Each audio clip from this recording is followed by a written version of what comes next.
खबरें चलेंगी लगातार मगर तेज तेज, हर इशू पर नजर मगर दूसरे जाविये से। मैं हूं उरूज आजम और आप देख रहे हैं पाकिस्तान नामा।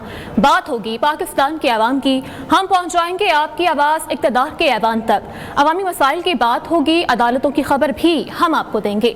जुर्म दास्तान और शहर शहर गाँव गाँव का अहवाल भी हम आपको बताएंगे। खेल के मैदान में क्या कुछ हो रहा है, मौसम का हाल बताने वाले क्या कहते हैं, ये भी आपको बताएंगे। करेंगे आज की सबसे बड़ी खबर की, वज़ीर आज़म का दौरा ताजिकिस्तान। पीटीआई के अंदरूनी इख्तलाफात शिद्दत इख्तियार कर गए और बिजली की लोड शेडिंग से आवाम का जीना मुकम्मल तौर पर बहाल हो गया है। वज़ीर आज़म शहबाज शरीफ ताजिकिस्तान के 2 रोज़ा दौरे पर दोशंबे पहुंच गए हैं। दोशंबे एयरपोर्ट पर वज़ीर आज़म शहबाज शरीफ से ताजिक वज़ीर आज़म काहिर रसूलज़ादा की मुलाकात और गुफ्तगू हुई। वज़ीर आज़म की जानिब से इस्माइल सामानी की यादगार पर हाजिरी भी दी गई और गुलदस्ता भी रखा गया। वज़ीर आज़म को ताजिक सदारती महल में गार्ड ऑफ ऑनर भी पेश किया गया। दौरे पर आला सतह का वफ्द भी वज़ीर आज़म के हमरा मौजूद है। अपडेट कर रहे हैं कि वज़ीर आज़म शहबाज शरीफ ताजिकिस्तान के 2 रोज़ा दौरे पर दोशंबे पहुंच गए हैं। दोशंबे एयरपोर्ट पर वज़ीर आज़म शहबाज शरीफ से ताजिक वज़ीर आज़म काहिर रसूलज़ादा की मुलाकात हुई है और गुफ्तगू भी उनके दरमियान की गई है। वज़ीर आज़म की जानिब से इस्माइल सामानी की यादगार पर हाजिरी दी गई और गुलदस्ता भी रखा गया। वज़ीर आज़म को ताजिक सदारती महल में गार्ड ऑफ ऑनर भी पेश किया गया है और इस दौरे पर आला का वफ्द भी वज़ीर आज़म के हमरा मौजूद है। मजीद इस दौरे की क्या डिटेल्स हैं जान लेते हैं तारिक अजीज से। तारिक बताइएगा। जी, वज़ीर आज़म पाकिस्तान मोहम्मद शहबाज शरीफ जो है आज दोशंबा पहुंच गए हैं दोपहर को। वहाँ उनका इस्तकबाल जो है वहाँ के मकामी जो है उन्होंने किया है और वज़ीर ख़ारिजा ने किया है। आज उनकी जो है सदर जो है उनके सदर रहमान मारूफ से मुलाकात होगी। उनके एजाज़ में सदारती महल में एक इशाया भी दिया जाएगा। आज जब वो पहुंचे तो उनको गार्ड ऑफ ऑनर दिया गया, उनका बड़ा शानदार इस्तकबाल किया गया। इस मौके पर जो है वो पाकिस्तान वज़ीर आज़म शहबाज शरीफ के साथ ख्वाजा आसिफ हैं जो डिफेंस मिनिस्टर हैं और फाइनेंस मिनिस्टर हैं, और अताउल्लाह तारड़ जो है इत्तलात और नशरियात के वज़ीर हैं, ये वहाँ पे मौजूद हैं। आज जो है उनकी जो है वज़ीर आज़म में वहाँ पे उनके इस्माइल सामानी की याद पे गुलदस्ता रखा, उनकी याद में वहाँ पे दुआ की, फातह खानी की, और पाकिस्तान उन्होंने उनके मुताबिक इस्माइल मानी जो है वस्ती एशिया की पहली शख्सियत और ताजिकिस्तान की कौमी हीरो हैं, जिन्हें पूरी सदियों में याद रखा जाएगा। ये ताजिकिस्तान पर आज शाम को जो है इशाया से कबल जो है ताजिक प्रेसिडेंट और वज़ीर आज़म शहबाज शरीफ मुश्तरका प्रेस कॉन्फ्रेंस करेंगे और कल वज़ीर आज़म जो है वहाँ से कजाकिस्तान चले जाएंगे, आस्ताना में, जहाँ पे शंघाई तावन तंजीम का जो है 2017 इजलास में शिरकत करेंगे। वज़ीर आज़म पाकिस्तान शहबाज शरीफ आला सतह इजलास से खिताब करेंगे। इस मौके पर उनकी जो है साइडलाइन मुलाकातें मुतवक्किल हैं। इस जो सब इजलास में सदर क्लिंटन भी मौजूद हैं और सदर शी जिनपिंग भी मौजूद होंगे। इम्कान है कि उनकी साइडलाइनें उनसे मुलाकात हो जाएंगी। इसके अलावा वज़ीर आज़म पाकिस्तान शहबाज शरीफ की जो है आलिमी रहनुमाओं से मुलाकात भी मुतवक्किल है। जी ठीक है तारिक अजीज, बहुत शुक्रिया, आपने हमें तफसीलन अपडेट किया। पाकिस्तान तहरीक इंसाफ में पार्टी के अंदरूनी इख्तलाफात बढ़ गए हैं। पार्टी धड़ाबंदी का शिकार है। पार्टी के बानी और सीनियर रहनुमा इख्तलाफात खत्म कराने के लिए मुतहरिक हो गए। पार्टी का नया तंजीमी ढांचा भी तैयार किया जा रहा है। अपडेट कर रहे हैं इससे मुताल्लिक के पाकिस्तान तहरीक इंसाफ में पार्टी के अंदरूनी इख्तलाफात बढ़ चुके हैं। पार्टी धड़ाबंदी का शिकार है। पार्टी के बानी और सीनियर रहनुमा इख्तलाफात खत्म करवाने के लिए मुतहरिक दिखाई देते हैं, जबकि पार्टी का नया तंजीमी ढांचा भी तैयार किया जा रहा है। मजीद क्या डिटेल्स हैं जान लेते हैं हमारे नुमाइंदे फैजुल हसन मलिक से। जी फैज।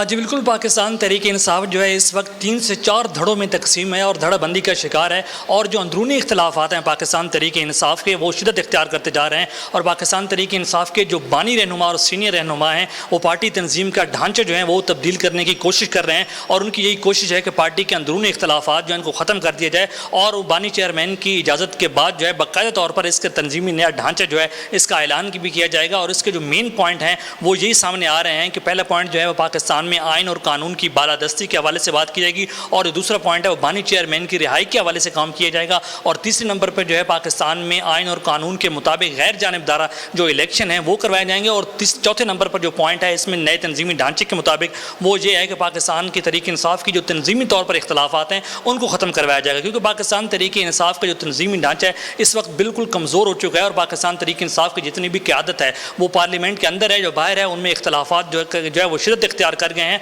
मौजूदा क़यादत की जानिब से, और ना ही कोई जलसे जुलूस किए जा रहे हैं। तो इस वजह से जो इख्तलाफात हैं वो बढ़ रहे हैं पार्टी के अंदर। तो इसको ख़त्म करने के लिए कुछ पार्टी की जो सीनियर रहनुमा हैं और बानी रहनुमा वो मुतहरिक हुए हैं, और उनकी कोशिश है कि अपडेट कर रहे थे। बहुत शुक्रिया आपका। कुछ बात करेंगे लोड शेडिंग की। तो कराची के मुख्तलिफ इलाकों में बिजली की तवील लोड शेडिंग जारी है। बिजली की अदम फराहमी ने शहरियों का जीना मुहाल कर दिया। सोल्जर बाजार के इलाके में भी के इलेक्ट्रिक की मनमानियों से बिजली बंद है। मजीद क्या सूरत हाल है वहां पर हमें बताएंगे सुमैया खुर्शीद। सुमैया बताइएगा। इस वक्त कराची के इलाके सोल्जर बाजार में मौजूद हूँ। कराची के दूसरे इलाकों की तरह ये इलाका भी के इलेक्ट्रिक की जानिब से गैर एलानिया लोड शेडिंग का शिकार है। मेरे साथ इस इलाके के मकीन मौजूद हैं, हम उनसे यही जानेंगे कितने घंटे बिजली जाती है और कितने घंटे बिजली आती है। यहाँ जो है तकरीबन 12 से 13 घंटे की लोड शेडिंग हो गई है, और 1.5 घंटा बिजली जाती है, जिसमें कि सुबह 7 बजे बिजली बंद कर देते हैं, 8:30 बजे आती है, फिर अब जैसे 12 बजे हैं तो बिजली चले गई है, फिर 1:30 बजे आएगी। रात में जारी है? रात में ये तकरीबन 2 बजे बिजली बंद कर देते हैं, फिर 3 साढ़े 3 बजे इस तरह से बिजली खोलते हैं। तो एक तो सुबह नींद ख़राब, फिर रात में सो नहीं सकते आप, गर्मी इतनी है। बहुत बहुत शुक्रिया जी। बिल्कुल भारी भरकम बिल और तवील दौरानी की लोड शेडिंग शदीद गर्मियों में शहरी के लिए मुश्किलात का बाइस बन रही है। शहरियों का यही कहना है कि हमें बिजली मुहैया की जाए जबकि हमें बिल दिए जा रहे हैं। ठीक है सुमैया, बहुत शुक्रिया आपका। उधर फैसलाबाद में भी गैर एलानिया लोड शेडिंग ने शहरियों का जीना मुहाल कर दिया है। 8 से 10 घंटों की लोड शेडिंग के बावजूद बिजली के भारी बिल्स पर शहरी बिलबिला उठे। क्या कहना है शहरियों का हमें बताएंगी जवेरिया नसीर। जी जवेरिया। फैसलाबाद में गर्मी की शिद्दत में इजाफा ही होता चला जा रहा है। सूरज अपनी आज भी पूरी आबोताब के साथ चमक रहा है। गर्मी की शिद्दत बढ़ने के साथ ही फेस्को हुकाम भी बेरहम हो गई है। कई घंटों की लोड शेडिंग का जो है वो शहरियों को सामना करना पड़ा है। शहर के मुख्तलिफ इलाके जिनमें पोश इलाके भी हैं, जबकि दूसरी जानिब कारोबारी अफराद भी हैं, उन इलाकों में भी लोड शेडिंग का दौरानिया जो है वो 10 से 12 घंटे तक जा पहुँचा। इसी तरह दही इलाकों की अगर बात की जाए तो दही इलाकों में लोड शेडिंग जो है वो 14 से 16 घंटों तक की जा रही है। शहरी सरापा एहतजाज बने हुए हैं कि एक तरफ बिजली के भारी बिल जो हैं वो आ रहे हैं, तो दूसरी जानिब कई घंटों की लोड शेडिंग के बायस उन्हें शदीद मुश्किलात का सामना करना पड़ रहा है। समनाबाद, गुलाम मोहम्मदाबाद ये वो इलाके हैं जहां पर पावर लूम्स फैक्ट्रीज जो हैं वो बड़ी तादाद में लगी हुई है, लेकिन पावर लूम्स फैक्ट्रीज के मजदूर जो हैं वो भी परेशान हैं कि बिजली की बंदिश के बायस जो है वो फैक्ट्री मालकान ने 2 शिफ्टों की बजाय 1 शिफ्ट जो है वो कर दी है, जिसके बायस ना उनका घर का चूल्हा चलता है। ऐसे में बिजली की लोड शेडिंग और शदीद मुश्किलात का उन्हें सामना करना पड़ा है। शहरी सरापा एहतजाज है, जबकि फेस्को हुकाम का कहना है कि लोड शेडिंग नहीं की जा रही। शहरियों ने मुतालबा किया है कि वज़ीर आला पंजाब गैर एलानिया लोड शेडिंग का नोटिस ले ताकि शहरियों को शदीद गर्मी में रिलीफ मिले। जवेरिया अपडेट कर रही थी, बहुत शुक्रिया आपका। हैदराबाद में बिजली का बहरान शिद्दत इख्तियार कर गया है। शहर के मुख्तलिफ इलाकों में बिजली न होने पर शहरी अजियत का शिकार हैं।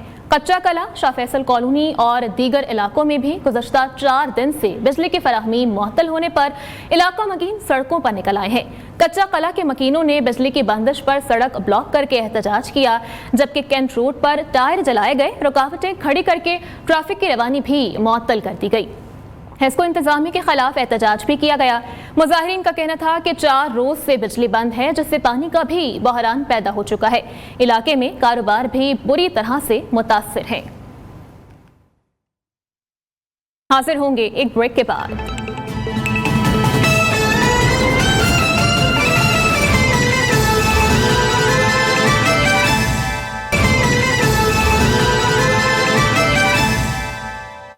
मानता काश मैं आपको ये बता सकता कि किस तरह से सोलर पैनल्स के तहफ़्फ़ुज़ के लिए शहबाज शरीफ साहब ने भरपूर कोशिश की।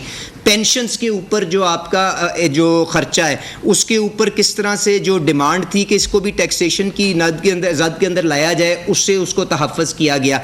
PDL को बढ़ाने की जो डिमांड थी उसके आगे शहबाज शरीफ साहब ने किस तरह से बंद बांधा, और चाहे उन्होंने वो 10 रुपए की एडिशनल अलाउंस ज़रूर फाइनेंस बिल के ज़रिए अप्रूव करवाई, पर आपने देखा जो कल परसों जो यहाँ पे पेट्रोलियम प्राइसेस की रिवीजन हुई उसके अंदर PDL को वहीं पे 60 रुपए के ऊपर ही बरकरार रखा गया। तो ये वो सारी चीज़ें हैं जो शहबाज शरीफ साहब ने IMF की नेगोशिएशन के साथ, हमारे बाकी इंटरनेशनल पार्टनर्स की मुशावरत के साथ इस बजट के ज़रिए अचीव की, और जो जिन सेगमेंट्स को तकलीफ़ पहुंची है उनको आगे जिस जिस तरह से स्पेस क्रिएट होती जाएगी, इंशाल्लाह ताला हमें इस चीज़ का भी इदराक है कि जी उनको हमें दोबारा उस किस्म का तहफ़्फ़ुज़ और उस किस्म की आसानी उनको मुहैया करने की ज़रूरत है। इसके अलावा आपने देखा कि एक ये भी कॉन्शियस एफ़र्ट हुई कि हम यहाँ पे लोगों को कैरेट एंड स्टिक पॉलिसी के ज़रिए आप डॉक्यूमेंटेशन की फोल्ड में ला सकें। आपने देखा कि जो नॉन फाइलर्स के जो यहाँ पे रेट्स थे, जिसके साथ शायद हमने उनको ट्रांजैक्शंस करने की खुली छूट दी हुई थी, उसको यहाँ पे डवटेल किया गया। जो आप इस्लाहात और एंड टू एंड डिजिटाइजेशन की जो एक्सरसाइज आप FVR के अंदर चला रहे हैं, जिसके ज़रिए ये सारे के सारे विद होल्डिंग टैक्सेस के डेटे को इस्तेमाल करते हुए लोगों की आमदनी को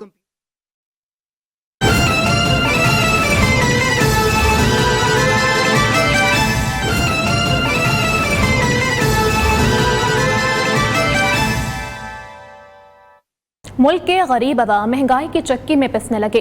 हुक्मरान तबके ने अपने अखराजात कम करने की बजाय मजीद बढ़ा दिए हैं। गरीब अवाम टैक्सेस के मजीद बोझ तले दब गए हैं। मजीद क्या तफसीलात हैं, क्या कहना है शहरियों का, जानते हैं मोहम्मद हनीफ बाज़ई से। जी हनीफ।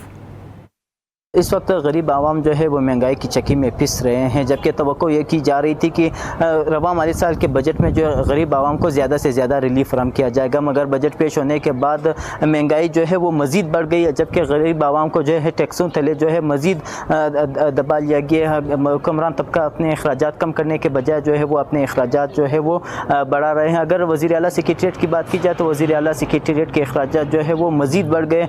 गुज़िश्ता माली साल के बजट के बनिस्बत रवा माली साल के बजट में जो है वज़ीर आला सेक्रेटेरिएट के अखराजात की मद में जो है वो 1 अरब 2 करोड़ रुपये जो है वो इजाफी मुख्तस किए गए, जबकि गवर्नर हाउस की अगर बात की जाए तो गवर्नर हाउस के अखराजात की मद में जो है गुज़िश्ता माली साल के बजट में रवा के बनिस्बत रवा माली साल के बजट में जो है वो 16 करोड़ 32 लाख रुपये जो है वो इजाफी मुख्तस किए गए हैं। इसी के साथ ऑपरेटिंग अखराजात की मद में जो है बलूचिस्तान हुकूमत ने गुज़िश्ता माली साल के बजट के बनिस्बत रवा माली साल के बजट में जो है वो 2 अरब 91 करोड़ रुपये जो है वो इजाफी मुख्तस किए हैं। अपडेट कर रहे थे, बहुत शुक्रिया आपका। नए बजट में हुकूमत की जानिब से 2200 अशिया पर इजाफी कस्टम ड्यूटी आयद कर दी गई है और नोटिफिकेशन के मुताबिक गाड़ियों के पुर्जों पर 2% इजाफी ADC आयद की गई है।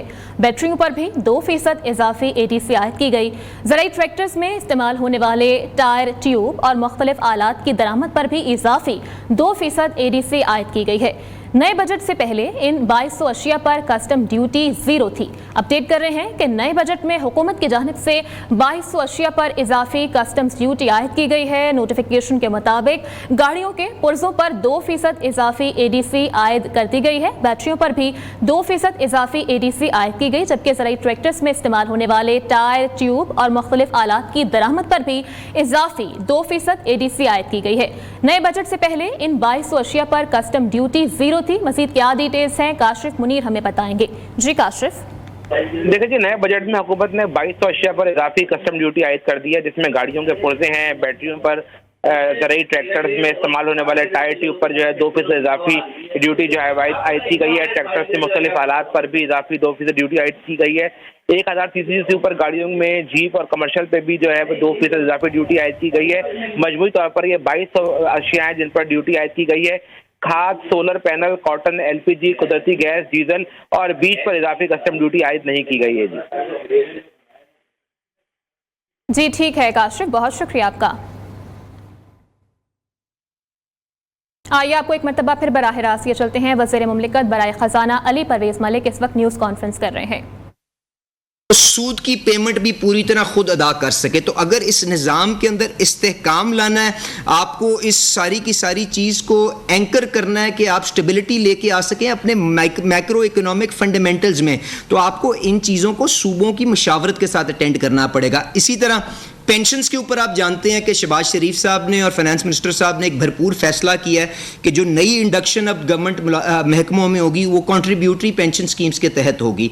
उसके मुताबिक फैसले हो चुके हुए हैं। जो आपकी आर्म्ड फोर्सेस हैं उनका, क्योंकि जो सर्विस स्ट्रक्चर है वो कहीं मुख्तलिफ है, तो उनको भी कुछ टाइम दिया गया है कि आप उसको अलाइन करके कॉन्ट्रीब्यूटरी पेंशन स्कीम्स के ऊपर आ जाएं, क्योंकि ये जो 2000 अरब का खर्चा वफाक के लेवल पे और सूबों के लेवल के ऊपर है, ये शायद अब किसी एक इसकी इस्लाहात इसके अंदर लाए बगैर शायद इस निज़ाम को आगे लेके चलाना मुश्किल हो। तो ये वो सारी मुश्किल चीज़ें जो शहबाज शरीफ साहब की क़यादत के अंदर ये हुकूमत कर रही है। पर मैं आपको इस प्रेस कॉन्फ्रेंस के ज़रिए जो यकीन दहानी कराना चाहता हूँ वो ये है कि हमको ये भी एहसास है कि ये जो सारी की सारी इस्लाहात हैं ये बेपनाह तकलीफ़ का बायस भी हैं लोगों के लिए, चाहे वो तनख्वाहदार लोग हों, चाहे वो आपके एक्सपोर्टर हजरात हों, चाहे आपके दुकानदार हजरात हों। पर मेरी सबसे ये अपील है कि इंशाअल्लाह ताला इस निज़ाम को, इस मुल्क को एक बेहतरी के रास्ते पे डालने के लिए ये वो रास्ता है जिसके ऊपर अब हमें चलना पड़ेगा, क्योंकि अब सारी दुनिया इस चीज़ की तरफ देख रही है कि क्या आप अपने आप को अपनी चादर के मुताबिक अपने आप को बदलते हैं कि नहीं बदलते। क्या आज आप अपने पैरों के ऊपर खड़े होने के लिए वो इकदामात लेते हैं जो बहुत सी दुनिया ने, बहुत से मुल्कों ने लिए हैं।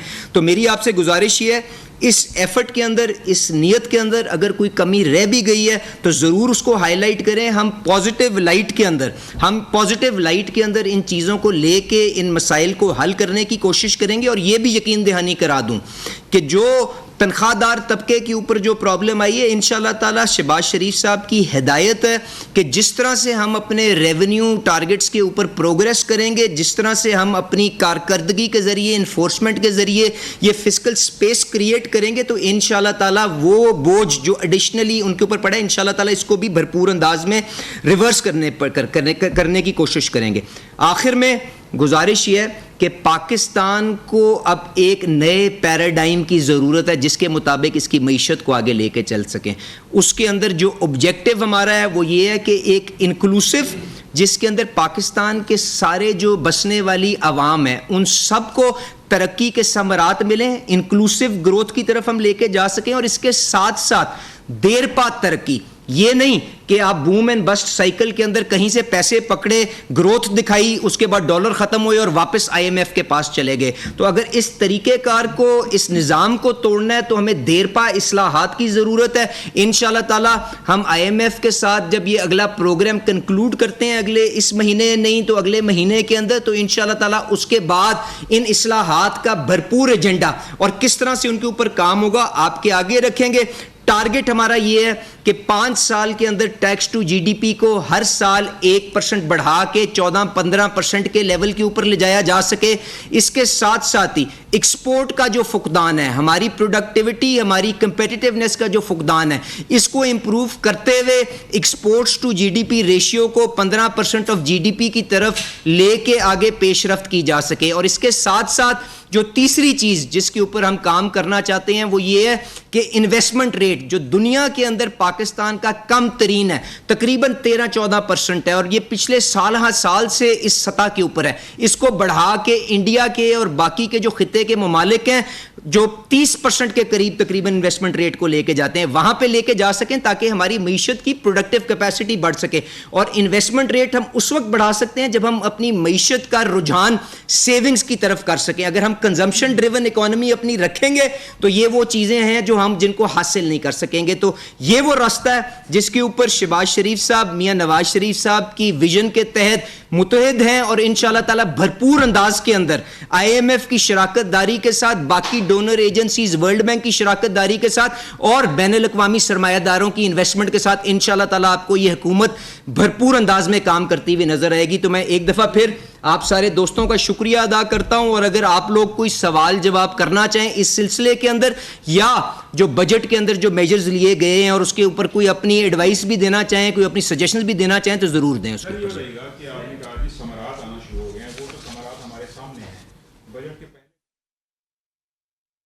अभी एक ब्रेक।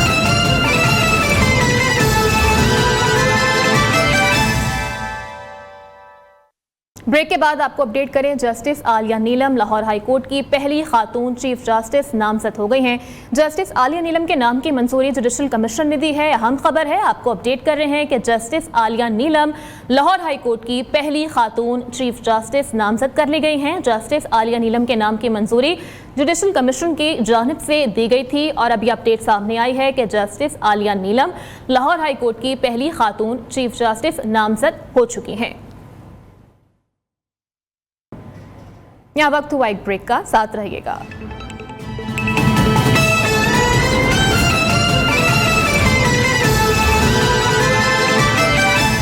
ब्रेक के बाद आपको बताएं, जस्टिस आलिया नीलम लाहौर हाईकोर्ट की पहली खातून चीफ जस्टिस नामजद हो गई हैं। जस्टिस आलिया नीलम के नाम की मंजूरी जुडिशल कमीशन की जानिब से दी गई थी। जस्टिस आलिया नीलम का सीनियरिटी में तीसरा नंबर है और सीनियर मोस्ट जजेस अली बाकर नजफी और मजीद भी हैं अपडेट कर रहे हैं इस खबर से मुताल्लिक कि जस्टिस आलिया नीलम लाहौर हाईकोर्ट की पहली खातून चीफ जस्टिस नामजद हो चुकी हैं। जस्टिस आलिया नीलम के नाम की मंजूरी जुडिशल कमीशन की जानिब से दी गई थी। जस्टिस आलिया नीलम का सीनियरिटी में तीसरा नंबर है। अहम खबर है, जस्टिस आलिया नीलम लाहौर हाईकोर्ट की पहली खातून चीफ जस्टिस नामजद हो चुकी हैं और जस्टिस आलिया नीलम के नाम की मंजूरी जुडिशल कमीशन की जानिब से दी गई थी। जस्टिस आलिया नीलम का सीनियरिटी में तीसरा रैंक है। जस्टिस आलिया नीलम लाहौर हाईकोर्ट की पहली खातून चीफ जस्टिस नामजद हो चुकी हैं।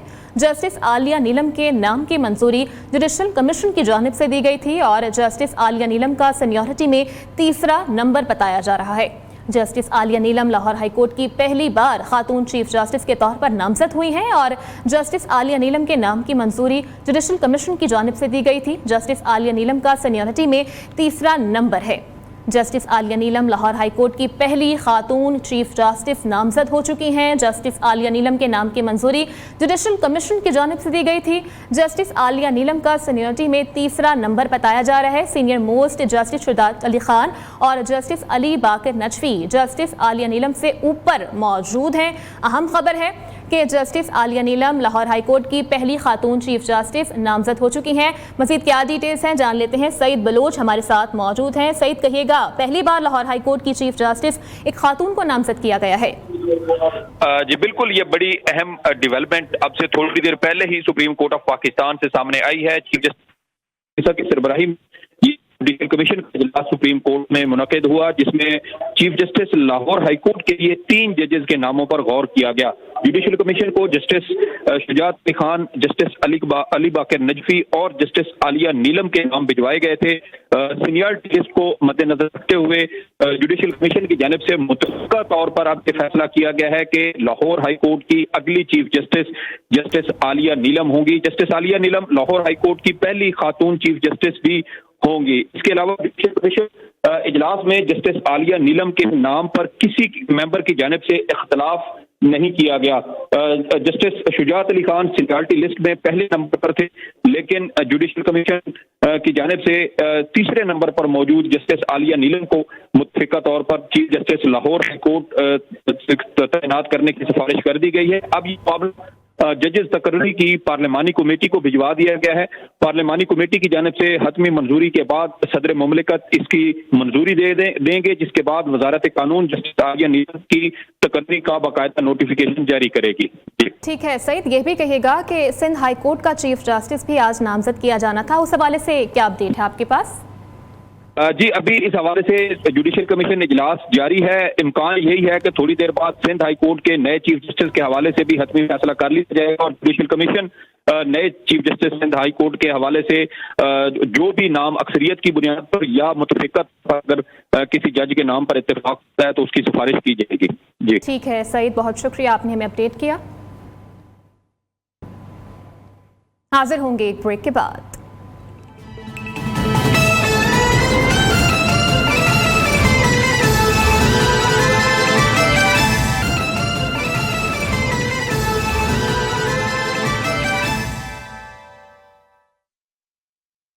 अपडेट करें आपको, फौजी अदालतों में आम शहरियों के ट्रायल का ये मामला है। फौजी अदालतों के क़याम से मुताल्लिक अपीलें समाअत के लिए मुक़र्रर कर दी गई हैं।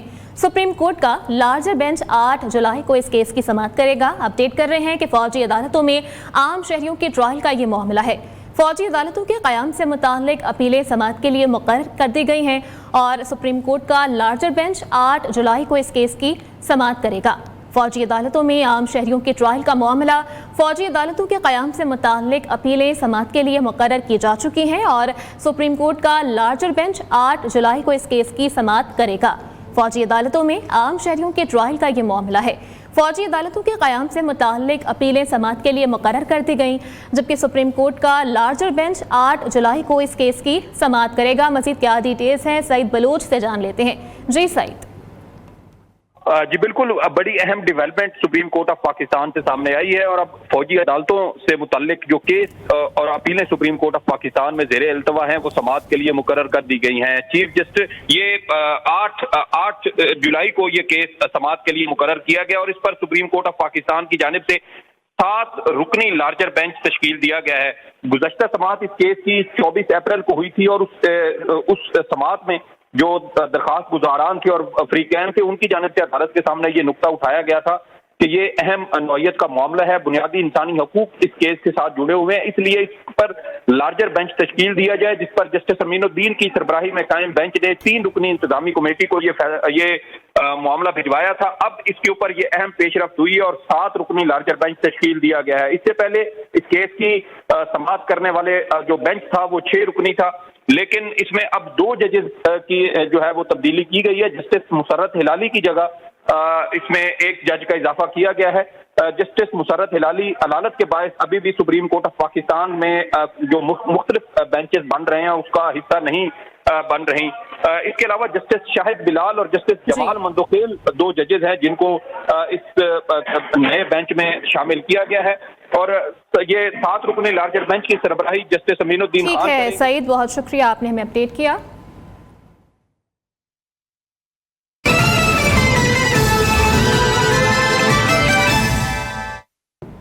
वज़ीर-ए-आज़म मियां मोहम्मद शहबाज शरीफ की ज़ेर सदारत बलूचिस्तान के ज़राई ट्यूबवेल्स की शमसी तवानाई पर मुंतकिली से मुताल्लिक वीडियो लिंक इजलास हुआ। वज़ीर आला बलूचिस्तान सरफराज बुगटी ने ज़मींदारों के मसाइल से आगाह किया। वज़ीर आला बलूचिस्तान ने कहा कि सूबाई हुकूमत की जानिब से ट्यूबवेल्स को शमसी तवानाई पर मुंतकिल करने के लिए बजट में 10 अरब रुपए रखे गए हैं। अपडेट कर रहे हैं इस खबर से मुताल्लिक कि वज़ीर-ए-आज़म शहबाज शरीफ की ज़ेर सदारत बलूचिस्तान के ज़राई ट्यूबवेलों की शमसी तवानाई पर मुंतकिली से मुताल्लिक वीडियो लिंक इजलास हुआ है और वज़ीर आला बलूचिस्तान सरफराज बुगटी ने ज़मींदारों के मसाइल से आगाह किया है। वज़ीर आला बलूचिस्तान ने कहा कि सूबाई हुकूमत ने ट्यूबवेल्स को शमसी तवानाई पर मुंतकिल करने के लिए बजट में 10 अरब रुपए रखे हैं। मजीद इस इजलास का अहवाल हम जान लेते हैं हमारे नुमाइंदे हमाद अली से। हमाद, आगाह कीजिएगा। बिल्कुल, वज़ीर-ए-आज़म पाकिस्तान मियां मोहम्मद शहबाज शरीफ की ज़ेर सदारत जो है बलूचिस्तान में ये वीडियो लिंक इजलास हुआ जिसमें वज़ीर आला बलूचिस्तान समेत जो अराकीन थे उन्होंने भी इसमें शिरकत की है, जिसमें वज़ीर आला बलूचिस्तान में सरफराज बुगटी ने जो है ज़राई ट्यूबवेलों के को जो है शमसी तवानाई पर मुंतकली के हवाले से वज़ीर-ए-आज़म शहबाज शरीफ को आगाह किया और जो अराकीन थे उनको भी इस बारे में आगाह किया। और इसमें वज़ीर आला बलूचिस्तान का ये कहना था कि जो सूबाई हुकूमत है उन्होंने सूबाई हुकूमत ने ज़िली ट्यूबवेल्स को शमसी तवानाई में मुंतकिल करने के लिए बजट में जो है 10 अरब रुपए भी रखे हैं।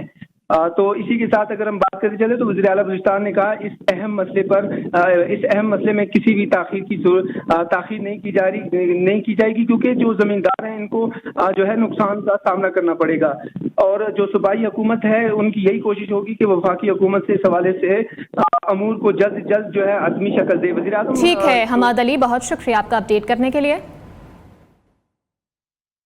साहिवाल आरेवाला रोड पर तेज रफ्तार कार ट्रॉले से जा टकराई। हादसे में एक ही खानदान के 4 अफराद जाम बहक हो गए। हादसे में एक शख्स जख्मी भी हुआ है। मजीद इस हादसे की डिटेल्स हम लेंगे हमारे नुमाइंदे सलीम काठिया से। जी सलीम, आगाह कीजिएगा, यह हादसा कैसे पेश आया? जी, ये अफसोसनाक हादसा जो है ये तेज रफ्तारी के बहस आया है कि कार जो है वो जड़ावाला से आरेवाला के जा रहे थे। एक ही खानदान के उसमें अफराद शामिल थे जिसमें 4 अफराद जो है वो मौके पे जाम बहक हो गए थे और 5वां जो जख्मी हुआ था उस तशवीशनाक हालत में उसको सिविल DH हॉस्पिटल मुंतकिल किया गया था, लेकिन वो भी वहाँ पे जाम बहक हो गया है। अभी जो रेस्क्यू है वो वहाँ पे उस गाड़ी को वो उसका कार्रवाई कर रही है, गाड़ी को ट्राले से निकाल रही है। बाकी जो पुलिस जो है वो मौके पे पहुंच के उन्होंने लाशों को कब्जे में लेके वो मजीद तफ्तीश जारी है कि ये हादसा किस वजह से पेश आया है। इस हवाले से जब हमारी बात हुई रेस्क्यू के कहना से हमने डेड बॉडियों को जो वो टीचिंग हॉस्पिटल में मुंतकिल कर दिया है और जो जख्मी था अभी इतला हम राय ने दी है कि जो 5वां जो जख्मी था वो भी जाम बहक हो चुका है। जी ठीक है, बहुत शुक्रिया सलीम, आपने हमें अपडेट किया। सवाबी में खसरे की वबा ने शिद्दत इख्तियार कर ली है। पिछले 3 महीनों के दौरान खसरे के बायस 6 बच्चे जाम हक हुए। तर्जुमान DHO सवाबी के मुताबिक मुख्तलिफ हॉस्पिटल्स में 27 बच्चे इस वक्त ज़ेर इलाज हैं। अपडेट कर रहे हैं इस खबर से मुताल्लिक कि सवाबी में खसरे की वबा ने शिद्दत इख्तियार कर ली है। पिछले 3 माह के दौरान खसरे के बायस 6 बच्चे जाम हक हो चुके हैं और तर्जुमान DHO सवाबी के मुताबिक मुख्तलिफ अस्पतालों में 27 बच्चे ज़ेर इलाज हैं। अपडेट कर रहे हैं आपको सवाबी से, जहां पर खसरे की वबा ने शिद्दत इख्तियार कर ली है। पिछले 3 माह के दौरान खसरे के बायस 6 बच्चे जाम हक हो गए। तर्जुमान DHO सवाबी के मुताबिक मुख्तलिफ अस्पतालों में 27 बच्चे इस वक्त ज़ेर इलाज भी बताए जा रहे हैं। बलूचिस्तान में कानून की सरेआम धज्जियां बिखेर दी गई। डायरेक्टर जनरल फूड को DDO पावर से महरूम कर दिया गया। DG महकमा खुराक की मौजूदगी में DO इंचार्ज जूनियर ऑफिसर को सौंप दिया गया है। अपडेट कर रहे हैं बलूचिस्तान से, जहां पर कानून की सरेआम धज्जियां बिखेर दी गई। डायरेक्टर जनरल फूड को DDO पावर से महरूम कर दिया गया है। DG महकमा खुराक की मौजूदगी में DDO चार्ज जूनियर ऑफिसर को सौंप दिया गया। बलूचिस्तान में कानून की सरेआम धज्जियां उड़ाई जा रही हैं। डायरेक्टर जनरल फूड को DDO पावर से महरूम कर दिया गया है, जबकि DG महकमा खुराक की मौजूदगी में DDO चार्ज जूनियर ऑफिसर को सौंप दिया गया है। फैसलाबाद में जिला इंतजामिया और PHA की अदम तवज्जुही के बायस ग्रीन बेल्ट्स की बहाली और ताज़ीन आराइश का मंसूबा नाकामी से दो चार हो गया है। मंसूबे के तहत शहर में 200 से जायद छोटी बड़ी ग्रीन बेल्ट्स की बहाली और 1.5 लाख से जायद पौधे लगाने का हदफ मुकर्रर किया गया था, लेकिन अभी तक इस पर काम ही नहीं शुरू हो सका, जिसके बायस ग्रीन बेल्ट्स में पौधों और घास की जगह कूड़े करकट ने ले ली है। मजीद वहाँ पर इस वक्त क्या सूरत हाल है, जान लेते हैं फैसलाबाद से हमारे नुमाइंदे शौकत वट्टू से। जी शौकत। हाँ जी बिल्कुल, फैसलाबाद में PHA इंतज़ामिया और ज़ई इंतज़ामिया की जानब से रवां साल जो है वो 200 से ज़ायद शहर के मुख्तलिफ मकामात पर जो ग्रीन बेल्ट्स हैं उनको उनकी तज़ीन व आराइश करने का मंसूबा तैयार किया गया था। उनमें नए पौधे लगाए जाने थे और इसके साथ साथ जो है वो 1.5 लाख से ज़ायद पौधे जो है वो उनमें लगाने का जो हदफ भी मुकर्रर किया गया था, लेकिन PHA की अदम तवज्जी के बाइस फैसलाबाद में Madina town, people's colony, Jaranwala road, Batala colony और दीगर इलाकों में ये जो मंसूबा तैयार किया गया था, ये मंसूबा नाकामी से दो चार हो गया है। अभी तक जो है वो 10% जो ग्रीन बेल्ट्स हैं उनमें भी पौधे नहीं लगाए जा सके। ये मंसूबा नाकामी से दो चार हो गया है। ग्रीन बेल्ट्स जो है वो वैराने का मंजर पेश कर रही हैं। इनमें घास और पौधे मुरझा चुके हैं और घास और पौधे की जगह कूड़े क्रिकेट के ढेर लगे हुए हैं, जिसकी वजह से जो शहर को सरसब्ज़ व शादाब और ख़ूबसूरत बनाने का जो मंसूबा है, जो मुहिम है, वो नाकाम हो गई है। शहर की खूबसूरती मांद पड़ गई है, क्योंकि शहर को खूबसूरत बनाने के लिए सुथरा पंजाब मुहिम के तहत ये मंसूबा तैयार किया गया था, जिसमें ग्रीन बेल्ट्स की तज़ीन व आराइश और इसमें नए पौधे लगाए जाने थे, जो मंसूबा अभी तक पाया तकमील को नहीं पहुंचा। अपडेट कर रहे थे, बहुत शुक्रिया आपका। उधर पिंड दादन खान में सॉल्ट रेंज के सैकड़ों किलोमीटर इलाके में पीने का साफ पानी ही नायाब हो गया। दर्जनों गांव के लाखों मकीन परेशानी में मुब्तला हैं। नुमाइंदा न्यूज़ सलीम बागड़ी इस वक्त खेड़ा में मौजूद हैं। मजीद उनसे ताज़ा तरीन सूरत हाल जानते हैं। जी सलीम। जी बिल्कुल, गर्मी की शिद्दत इख्तियार करते ही तहसील पिंड दादन खान में पानी का बहरान पैदा हो गया है। मुख्तलिफ यूनियन काउंसिलों में पानी की अदम दस्तियाबी के खिलाफ मुजाहरे जारी हैं। कंधवाल, लिल्ला, टोबा, सरोबा, गोलपुर के मकाम पर लोगों ने इस पर एहतजाज किया है और आज यहाँ खेड़ा में भी इस पर एहतजाज हुआ है। मेरे साथ मौजूद है खेड़ा के एक शहरी, उनसे पूछ लेते हैं कि पानी का मसला है क्या यहाँ पे।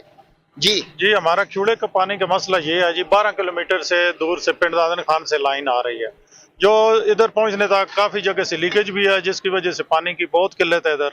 और हर साल यही प्रॉब्लम हमारे साथ। और इस लाइन के हम लोग यही अपील करते हैं आला हुकाम से कि इसको लाइन को दोबारा चेंज किया जाए, ताकि शहरी जो है वो पानी बराबर जो खेड़ा शहर को मिल सके। हर साल यही प्रॉब्लम। जी बिल्कुल, जैसा कि आप सुन रहे थे, शहरियों का कहना है कि हमारा पानी दरिया झेलम के किनारे से आता है और बिजली की अदम दस्तियाबी के बाद अक्सर औकात पानी की दस्तियाबी भी नहीं होती। हमारी गवर्नमेंट ऑफ पंजाब से मुतालबा है कि फौरी तौर पर जितनी भी वाटर सप्लाई लाने हैं उनको सोलर कर रहे थे। बहुत शुक्रिया आपका। महंगे पेट्रोल से निजात पाए, माहौल दोस्त शमसी तवानाई से गाड़ी चलाएं। पेशावर की इंजीनियरिंग यूनिवर्सिटी के तलबा की जानिब से सोलर पैनल और बैटरी से चलने वाली गाड़ी तैयार कर ली गई है। गाड़ी से मुतालिक मजीद क्या डिटेल्स हैं बताएंगे university of engineering and technology में मौजूद हमारे नुमाइंदे शाहिद खान। जी शाहिद खान। जी बिल्कुल, मेरे बैग पे जो गाड़ी नज़र आ रही है कोई आम गाड़ी नहीं है, बल्कि ये 3 ज़राए ऐसे फ्यूल ऐसा है कि जिससे ये गाड़ी चलती है। ये सोलर से चलती है, सोलर पैनल की गाड़ी है, बनाई गई है। जीप थंडर नाम इसको दिया गया है और ये मैकेनिकल डिपार्टमेंट जो पेशावर की यूईटी है उस यूनिवर्सिटी के फाइनल ईयर के स्टूडेंट हैं, उन्होंने 4 स्टूडेंट ने ये जीप जो है तैयार की है और इसकी जो खासियत है मज़ीद उसके बारे में जानेंगे जो हमारे साथ मौजूद स्टूडेंट्स हैं उनसे। प्लग इन हाइब्रिड जीप है, solar plug in hybrid jeep. Main features का इलेक्ट्रिक है, 2.2 किलोवाट की इसमें इलेक्ट्रिक मोटर लगी हुई है। 60 किलोमीटर उसकी रेंज है एक चार्ज पे, ठीक है। 60 किलोमीटर तक आप चला सकते हो उससे। जब वो इलेक्ट्रिक मोटर फेल हो, उसकी बैटरी फेल हो जाएगी, जब 60 किलोमीटर पूरा रेंज हो जाएगी उसके बाद इंजन स्टार्ट हो जाएगा ऑटोमेटिकली और 1 लीटर पे आपको इंजन 40 किलोमीटर की रेंज देगा। और आप जब इंजन स्टार्ट करेंगे उसके साथ भी आपकी बैटरी चार्ज होंगी, वो भी आपको फ़ायदा है। अगर आप सोलर से चलाना चाहते हैं तो सोलर के शीशे ऊपर लगे हुए हैं, उससे भी चल सकती है। बैटरी से बैटरी फुल चार्ज करके भी चला सकते हैं और इसके साथ साथ अगर बैटरी की चार्जिंग ख़त्म हो जाए तो फिर ये फ्यूल से भी चलती है। तो ये तीनों एलिमेंट शामिल करके ये गाड़ी बनाई गई है और काफ़ी अच्छी गाड़ी और ये नुमाइश के लिए आज यहाँ पर पेश की गई है। शाहिद खान अपडेट कर रहे थे, बहुत शुक्रिया आपका। सिंध के पसमानदा इलाके सहराए थर में कोयले के वसी ज़खायर मौजूद हैं। कोयले के इन ज़खायर की बात करें तो ये ज़खायर मकामी आबादी और मुल्क की अवाम की तरक्की में संगे मील साबित होंगे। इस हवाले से देखते हैं नासिर शेख की ये रिपोर्ट। पाकिस्तान और खुसूसन सिंध कुदरती मादनियात से माला माल है। सिर्फ सहराए थर में जितना कोयला है इससे 1 लाख मेगावाट बिजली 200 साल तक बनाई जा सकती है। थर पारकर को 13 ब्लॉकों में तकसीम किया गया है। इस वक्त सिर्फ 2 ब्लॉक से तकरीबन 2600 मेगावाट बिजली पैदा करके नेशनल ग्रिड में दी जा रही है। थर का डिस्ट्रिक्ट है, इसको 13 ब्लॉक में डिवाइड किया हुआ है। इस वक्त सिर्फ 2 ब्लॉक पे काम हो रहा है। ब्लॉक 1 पे चाइनीज़ काम कर रहे हैं, चाइनीज़ कंपनी है शंघाई इलेक्ट्रिक। ब्लॉक 2 पे SCCMC काम कर रही है और इस ब्लॉक 2 से तकरीबन 1320 मेगावाट बिजली बन रही है।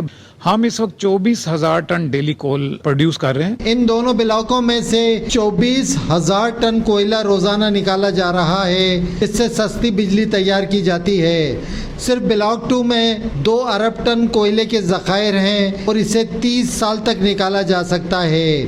थर जो मुल्क का सबसे पसमानदा इलाका था, आज कोयला निकलने के बाद मुल्क की तवानाई की मईशत में अरबों रुपए का हिस्सा डाल रहा है। कैमरामैन आदिल खान के साथ नासिर शेख, न्यूज़ थर पारकर। हाजिर होंगे एक ब्रेक के बाद।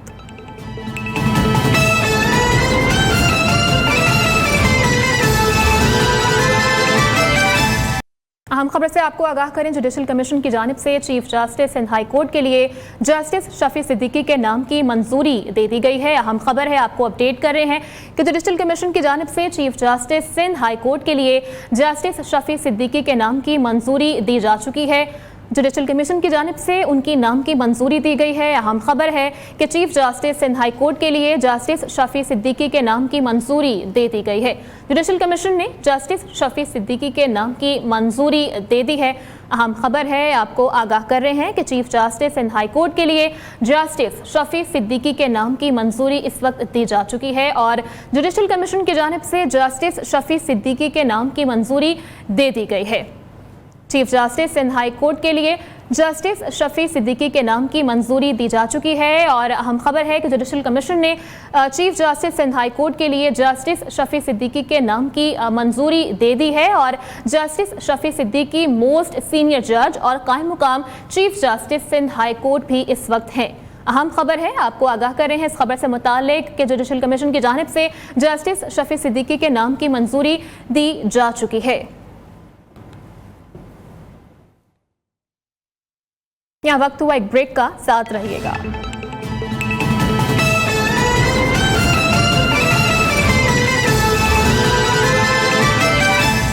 आइए आपको बराह रास्त के चलते हैं। ऑन चौधरी इस वक्त प्रेस कॉन्फ्रेंस कर रहे हैं। को नुकसान पहुंचाने के लिए कभी ये पीआर फर्म पाकिस्तान की जमहूरियत के खिलाफ शब खून मारते हैं, कभी पाकिस्तान के जमहूरी निज़ाम के खिलाफ। पहले 2 साल आपने एक ड्रामा रचाया कि आपके खिलाफ साजिश कर दी है इसी मुल्क में जहां आप जाके अभी रोना रो रहे हैं अपना। आपने पूरी सियासत का आपका इन्हिसार था कि आपके खिलाफ वहां से इसी मुल्क से साजिश हुई है। आपकी हर तकरीर उठा के देख लो, आपने इस पाकिस्तान के बच्चे को बेवकूफ़ बनाया। आपने एक्टिंग के वो तमगे हासिल किए कि पाकिस्तान के बच्चे बूढ़े क्या सब समझे कि ये साजिश हो गई है। तो जब हमने अभी अपनी असेंबली में ये रेजोल्यूशन पेश किया कि हमारे मुल्क में मुदाखलत नहीं होनी चाहिए किसी बैरूनी ताकत की, और कोई ताकत कौन होती है पाकिस्तान की डेमोक्रेसी के ऊपर हाथ उठाने वाली, उंगली उठाने वाली। शर्म की बात है कि आप उसी असेंबली में बैठे आपके मेंबरान उसको अपोज करते हैं। यह है आपकी मुहिब वतनी, ये आप अपने आप को दावेदार कहते हैं हम मुहिब वतन हैं। आपसे बड़े मुल्क दुश्मन शायद पाकिस्तान से भी नहीं बैठे। मैं कंट्रोल में नहीं रख सक रहा क्योंकि मैं आपको सिर्फ ये बताना चाहता हूं कि मैंने जो जितना करीब से इन लोगों को देखा है, शायद ही पाकिस्तान में इस जमात में किसी ने इनको देखा होगा। जो साजिश ये 2 साल रचाते रहे, साइफर का नाम लेकर ये साजिश हो गई, मीर जाफर पड़ गए, मीर सादिक पड़ गए। आज आपने वहीं जाके फिर आपने वहां पे एक प्रॉपर पीआर फर्म हायर कर ली। आपको पैसे कहां से आते हैं वहां से? मैं बताता हूं आपको। आपने जितनी कंपनीज हायर की हुई हैं दुबई में, आपकी कतर की कंपनी का इंकिशाफ करूंगा, आपकी यूके में जो आपके ये लोग बैठे हैं जो कि लॉबिंग कर रहे हैं, जो कि यहूदियों के साथ बैठ के जिनको जहां से आपको ये पैसा जनरेट हो रहा है, मैं उस एक एक पैसे को एक एक अकाउंट को पाकिस्तान की आवाम के सामने लेके आऊंगा। ओके, आप बैठ जाएं।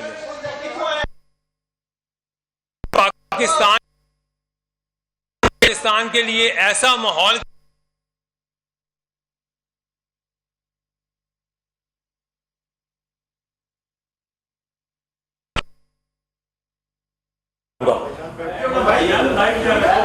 ओके, आप बैठ जाएं। आपने पाकिस्तान के लिए ऐसा माहौल क्रिएट किया कि आप पाकिस्तान में लोगों को यह बताना चाहते हैं कि पाकिस्तान तो साजिश कर गए पाकिस्तान के साथ। पाकिस्तान की जो मुसल्लह अफवाज है उसके खिलाफ ऐसी घिनौनी कैंपेन चलाते हैं आप।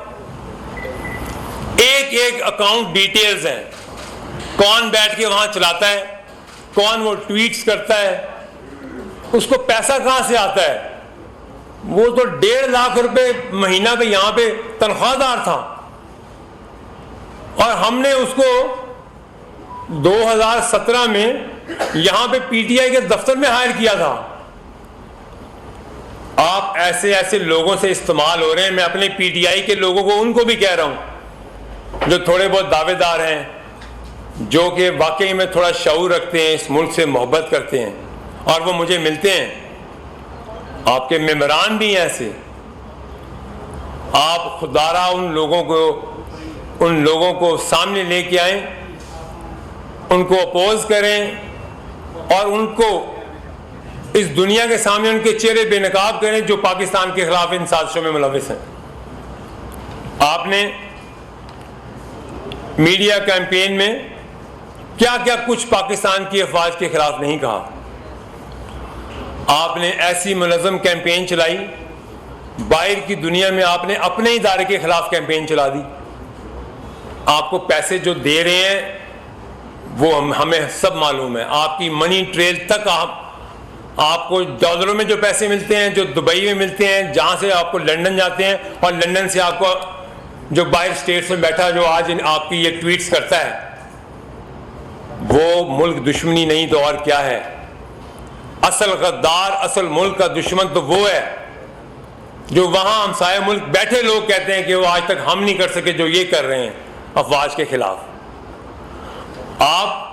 आज आप एक नया ड्रामा रचाते हैं, और जिस इस वर्किंग ग्रुप को आप ये लेटर लिखते हैं, आपको पता है वो तो एक सेमी गवर्नमेंट अदारा है, और ये एक वेबसाइट पे मौजूद है कि ये पेड आपकी पीआर के लिए वो आपको इश्तिहार उनके लगे हुए वेबसाइट के ऊपर, इतने डॉलर्स दें पर मिनट पर डे, आपके सामने वो आ जाएगी। आप गूगल करें, मैं आपको वो उसकी डिटेल्स भेज देता हूं, आप देखेंगे वो कितनी ऑथेंटिसिटी है उसकी।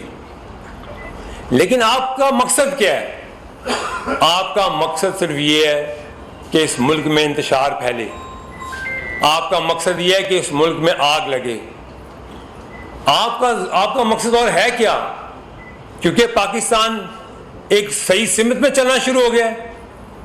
कभी आप चाइना विजिट को कहते हो फ्लॉप विजिट है, कभी आप कहते हैं इस मुल्क के अंदर ये IMF का राज हो गया है। आपने ऐसा कौन सा करतूतनामा दिखाया है इस मुल्क में जिसमें इस मुल्क का एक भी फायदा हुआ हो? आप 18 से लेकर आज 24 हो गई है, आपने उस वक्त भी अपने इसी बात पे आपसे लहदा हुए, आपके मालूम होते हुए आपको पता था कि करप्शन का राज है आपके हुकूमत में। आपकी हुकूमत उतरते ही आपने अदारों के ऊपर अटैक कर दिया। आप चाहते हैं कि इस मुल्क के इदारे आपस में लड़ें। इस पार्टी के अंदर अगर कुछ लोग थोड़ी सी अकल रखते हैं, मैं आज उनसे ये दरख्वास्त करता हूँ, वो मेरे सीनियर रह चुके हैं, मैं उनकी बहुत इज्जत करता हूँ, और मुझे पता है कि वो दिल में उनके लिए पाकिस्तान के लिए कितनी हमदर्दी है। मैं उन्हें ये रिक्वेस्ट करता हूँ कि आप ऐसे मगरमच्छों को इनको बेनकाब करें। पाकिस्तान तो आओ आप, अगर मुहब्बे वतनी है, अगर लीडर को छुड़वाना तो यहाँ आके बैठो, इस मुल्क में बैठो, आके इस मुल्क में बैठ के बात करो जैसे हम बैठे हैं यहाँ पे। आपका तो यहाँ लेना देना कुछ नहीं है, पकड़ा मार और आप भाग गए लंदन। मेरे से बेहतर कौन जानता है कि आपकी पीआर क्या थी, आपके कॉन्टेक्ट्स क्या हैं, आपके लिंक कहां हैं। आप बात करो पाकिस्तान के लिए। आप होते कौन हो आप ऐसी बात करने वाले पाकिस्तान के खिलाफ? हमारे मुल्क को ऐसे गंदा करोगे तो हम आपको नंगा कर देंगे। मैंने इस पार्टी के लिए जितनी मेहनत और कुर्बानी दी है वो मैं जानता हूं, या इस पार्टी में मौजूद लोग जानते हैं, जो आज भी मुझे व्हाट्सएप पे मुझे रिक्वेस्ट करते हैं, मुझसे बात करते हैं और कहते हैं हमें आज भी दुख है। लेकिन अफसोस ये है कि आपके अंदर में वो सही कहते हैं जो सांप हैं, इनको कुचलें, इनको मारें। ये कहीं और से इस्तेमाल हो रहे हैं इस मुल्क को नुकसान पहुंचाने के लिए। ये क्यों इस्तेमाल हो रहे हैं? क्योंकि इनको वहां पैसा मिल रहा है, इनको वहां पे दूसरी एजेंसी, मुल्क दुश्मन एजेंसियां इनको पैसे दे रही हैं, इनको फंड कर रही हैं। और आप अपनी पार्टी में पहले नीचे तो देखें कि आपके नीचे हो क्या रहा है, आपके किन लोगों को आगे किया जा रहा है। आपके उन लोगों को आगे किया जा रहा है जिनका सियासत का कोई माई बाप ही नहीं है, जिनके सियासत में कोई वफादारी नहीं है, और आप उनके हाथों इस्तेमाल हो रहे हैं।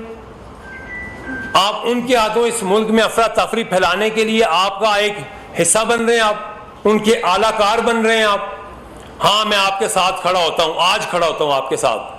आप 9 मई के उन शोहदा की जिनकी आपने बेहरमती की, उनकी फैमिली के एक एक घर में जाके माफी मांगे। मैं आपके साथ हर वक्त मैं माफी मांगूंगा, आपके साथ खड़ा हूंगा, और बाकी लोग भी खड़े होंगे जो छोड़ के गए आपको।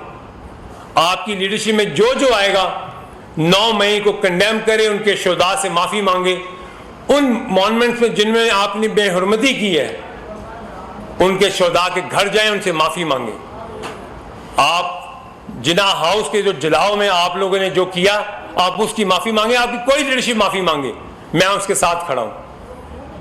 मेरा तो कोई इख्तिलाफ नहीं है आपके साथ, हमारी तो एक अलहदा मैं हो गया था, बस नजरिया नहीं मिलता, सोच नहीं मिलती आपके साथ। लेकिन मैं ये तो नहीं चुप रह सकता ना कि आप मुल्क से बाहर जाओ और मेरे इदारे और मेरे मुल्क के खिलाफ आप साजिश करो। मैं आपकी एक एक चीज को यहां नंगा करूंगा। मैं बताऊंगा कि आपकी प्रॉपर्टीज कहां थी, आपने कहां कहां पे ज़रूरी रकबे लिए, आपने कहां कहां किन किन कॉन्ट्रैक्ट्स में आपने सपोर्ट किया लोगों को। आप ये करके देखो तो मैं बताता हूं आपको कि आपके पल्ले क्या है, आपकी हैसियत क्या है। आप इस मुल्क के बारे में, इस मुल्क की सालमियत के ऊपर आप कोई अटैक करो। आपके लिए ये मैसेज है मेरा तमाम इन पार्टी के लोगों के लिए, और मैं चैलेंज करता हूं, आप करो मेरी ट्रोलिंग, आप करो सोशल मीडिया पे, मुझे जितना कर सकते हो आप करो। जहां मेरे मुल्क की बात आएगी मैं आपको वहां लेके खड़ा करूंगा जहां आपको मुंह छुपाने के लिए जगह नहीं मिलेगी, समेत आपकी लीडरशिप के। कोई बयान दे आपकी लीडरशिप कि मैंने वहां जाके गलत गवाही दी है और झूठ साबित हो, मैं आपको जवाब दे हूं। लेकिन आप पाकिस्तान की आवाम को गुमराह मत करो, आप पाकिस्तान के लोगों को, बच्चों को गुमराह ना करो। वो छोटे छोटे बच्चे जो आज जेलों में हैं, आपने कभी पूछा उनसे कि आपने उनको कैसे गुमराह किया है? उनके मुस्तकबिल का सोचने के लिए उनको आपने जेलों में डलवा दिया कि जाके जिना हाउस जला दो, GHQ में हमला कर दो। आपको शर्म से डूब मरना चाहिए। आज आपका एक करिंदा उठता है, वो अमेरिका बैठ के ट्वीट करता है, एक उठता है वो UN वर्किंग ग्रुप को जाके लेटर लिखता है, आप IMF को लेटर लिखते हैं। कौन सा ऐसा काम है जो आपने इस मुल्क के लिए नुकसान पहुंचाने के लिए ना किया हो? कोई ऐसा आप एक इकदाम बताएं ऐसा। आपके अंदर जहर इस मुल्क के लिए इतना भर चुका है, सिर्फ अपनी जात और अपने मफाद की खातिर। आपको ना ये हम करने देंगे इंशाल्लाह, और ना ये होगा इंशाल्लाह। पाकिस्तान के लिए सोचना है और पाकिस्तान को आगे लेके जाना है हमने। आज आप देखें, मैं आपको आज एक रिसर्च भेजूंगा, प्रेस रिलीज कराऊंगा आज। ये जो इकोनॉमिस्ट बाहर बैठे हैं वो कह रहे हैं पाकिस्तान बेहतर सिम की तरफ जा रहा है। हाँ, मुश्किल वक्त है, जरूर है मुश्किल वक्त। हमारी जो इकोनॉमी की टीम है वो रोजाना आपको आके प्रेस टॉक करती है, आपको आके बताते हैं कि हम क्या क्या कर रहे हैं। मुश्किल है अवाम के लिए, लेकिन ये पाकिस्तान के भले के लिए हो रहा है। ये नहीं हो रहा कि हम जाके वहां पे जाके कांग्रेस में रेजोल्यूशन पास कराएं कि पाकिस्तान का इलेक्शन जो है वो एक गलत तरीके से हुआ है। ये नहीं हम करते कि हम जाके वहाँ वर्किंग बॉडी को, आप UN की, हम उनको कहें कि आप हमारे लीडर के लिए आप आवाज़ उठाएं। आपके अदालती फैसले हैं, उनकी वजह से वो अंदर है। अभी आपके ऊपर ओपन एंड शट केस है आपका 190 मिलियन पाउंड का। आपको पता है उसमें हुआ क्या है, आपने क्या किया है? आपने दिन दिहाड़े डाका मारा है। आपका एक लीडर उठ के कह दे कि फराह गोगी फ्रंट मैन नहीं थी, इनकी फ्रंट लेडी नहीं थी। कोई एक लीडरशिप आके यहां हलफ दे के कहे कि वो नहीं लेती थी बुजदार के नाम पे पैसे लोगों से, हलफ कुरान पे उठा के कह दे, मैं आपका जवाब दे हूं। आप खुद अपने गिरेबान में तो झांके कि आपने किया क्या 4 साल इस मुल्क के साथ। तो बस मैं अपने मुल्क की आवाम को ये कहूंगा कि आप, पाकिस्तान हमारा मुल्क है, हमने यहाँ खून भी देना है, हमने यहाँ पसीना भी हमारा जाना है, लेकिन हम इसके ऊपर आंच भी आने नहीं देंगे।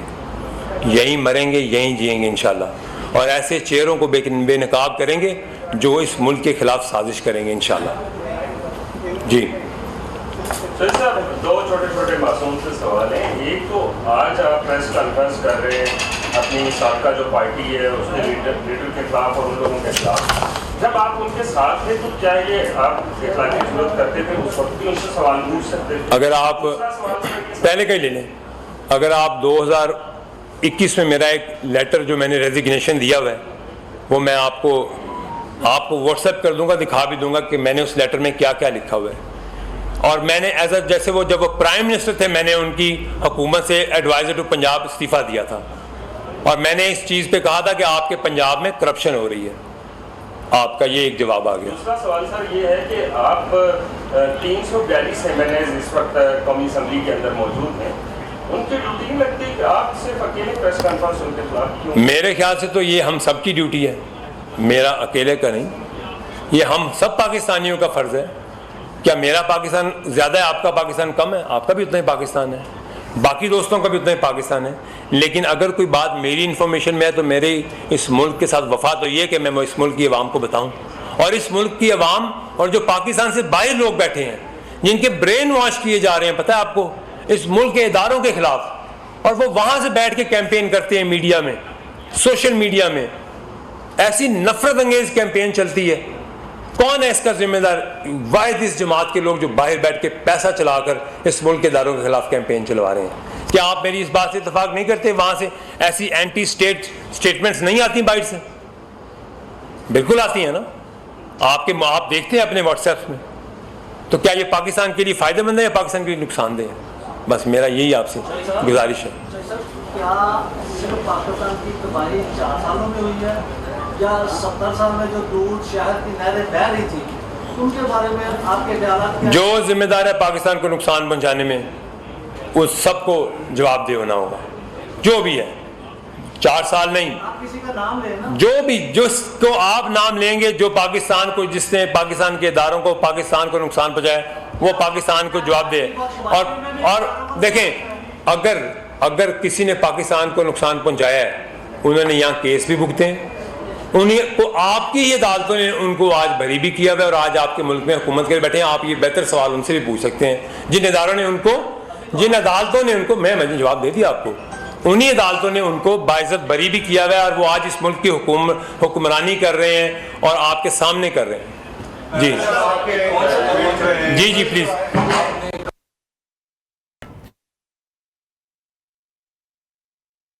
आईपीपी रहनुमा आम चौधरी प्रेस कॉन्फ्रेंस कर रहे थे। उनकी जानिब से कहा गया कि पहले बानी पीटीआई की जानिब से रोना रोया गया कि अमेरिका की जानिब से उनके खिलाफ साजिश की गई है। बानी पीटीआई से बड़ा मुल्क का दुश्मन और कोई नहीं। जितना करीब से बानी पीटीआई को मैंने देखा है और किसी ने नहीं देखा। उनकी जानिब से यह भी कहा गया कि पीटीआई ने 2016 में लंदन जाकर पीआर फर्म की खिदमत हासिल की। इस पीआर फर्म से जुल्फी बुखारी ने मुतारिफ करवाया था।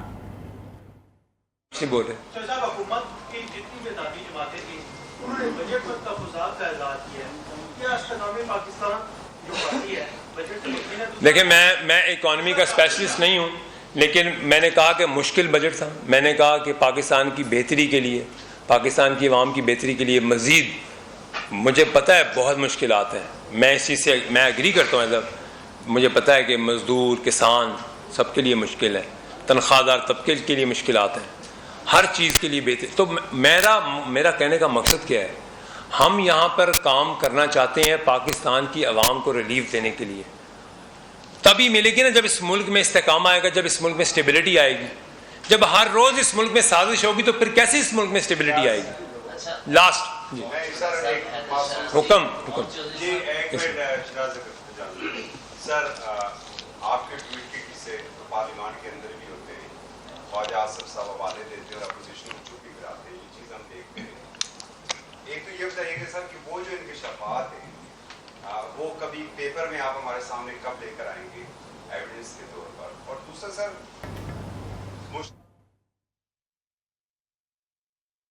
पाकिस्तान नामा से फिल वक्त इतना ही।